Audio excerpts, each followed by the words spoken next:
Tu es gentil, tu respectes les autres, tu aides quand on te demande, tu es poli, calme, souriant. Mais malgré ça, on te néglige, on te coupe la parole, on te fait attendre, on oublie que tu existes, tu ne comprends pas, tu fais tout comme il faut, tu ne veux pas de conflit, tu veux juste être aimé, mais tu sens que les autres ne te prennent pas au sérieux. Et pire encore, ils profitent de ta gentillesse. La vérité que personne ne t'a dit être gentil, ça ne suffit pas. Dans ce monde, si tu es gentil, mais que tu ne poses aucune limite, tu ne seras pas vu comme bon, tu seras vu comme faible. Et aujourd'hui, on va changer ça. Le paradoxe cruel. Plus tu te montres gentil, plus les gens testent tes limites. Ils te demandent plus, te respectent moins. Et un jour, tu te retrouves à te dire « Mais pourquoi on me traite comme ça, alors que je suis toujours là pour eux ?» Ce que les gens ressentent inconsciemment. Quand tu dis oui à tout, tu sembles désespéré d'être accepté. Et ce désespoir, même caché, fait fuir. Tu ne dégages pas de force, tu dégages du vide. Et personne ne respecte ce vide, même pas toi. Ce que tu dois comprendre. La gentillesse est une qualité noble, mais uniquement si elle est protégée. Une main ouverte, c'est beau. Mais si derrière, il n'y a pas de colonne vertébrale, tu n'es pas bon. Tu es juste perméable. Résumé. Être gentil sans cadre, c'est une porte ouverte aux abus. Mais être gentil avec des limites claires, c'est du respect pur. Et ça, les gens le sentent immédiatement. Le gentil qui s'écrase, il dit oui même quand il pense non. Il accepte les remarques, les retards, les manques de respect, en silence. Il espère que les autres vont le remarquer, le remercier, le traiter mieux. Mais non. On le pousse plus loin. Et lui, il continue à sourire. Ce qu'il pense gagner, il le perd. Il pense gagner la paix. Mais il récolte la frustration. Il pense éviter les conflits. Mais il crée une vie sans poids, sans impact.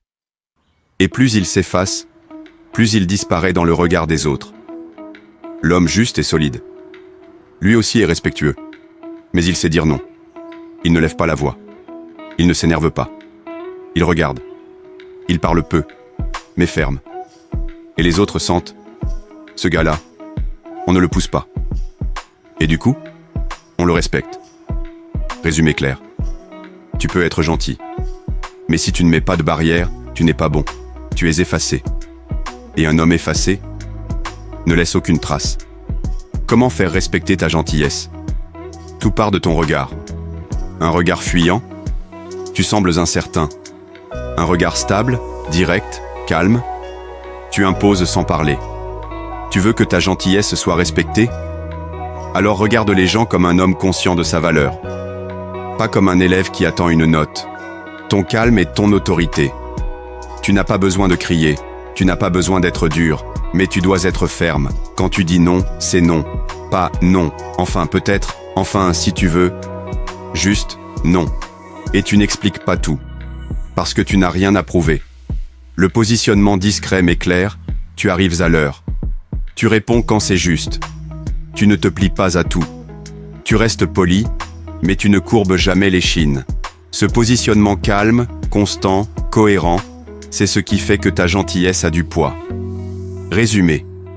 Ta gentillesse n'a de valeur que si tu es capable de protéger tes limites. Sinon, c'est juste de la soumission déguisée. Et personne ne respecte ça. Le malentendu culturel. On t'a fait croire que la gentillesse était l'opposé de la force, que pour être bon, il fallait être inoffensif. Mais l'homme inoffensif n'a pas de valeur dans un monde brutal. Un homme fort, qui choisit volontairement d'être bon. Lui, il impose le respect et l'admiration. Le samouraï intérieur. Imagine un samouraï. Il sait manier l'épée. Il sait blesser. Il sait tuer. Mais il ne dégaine que quand c'est juste. C'est ça, le modèle. La force contenue, la puissance dirigée. Et la gentillesse, comme choix de maîtrise, pas comme stratégie pour être accepté. Exemple. L'homme complet. Il sait défendre ses idées. Il sait dire non. Il sait affronter. Mais il le fait avec calme, avec dignité. Il n'est pas dans la violence. Il est dans la présence.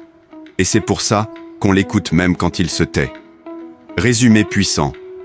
Un homme bon mais faible se perd. Un homme fort mais cruel se fait craindre, pas respecter. Mais un homme bon et fort est rare.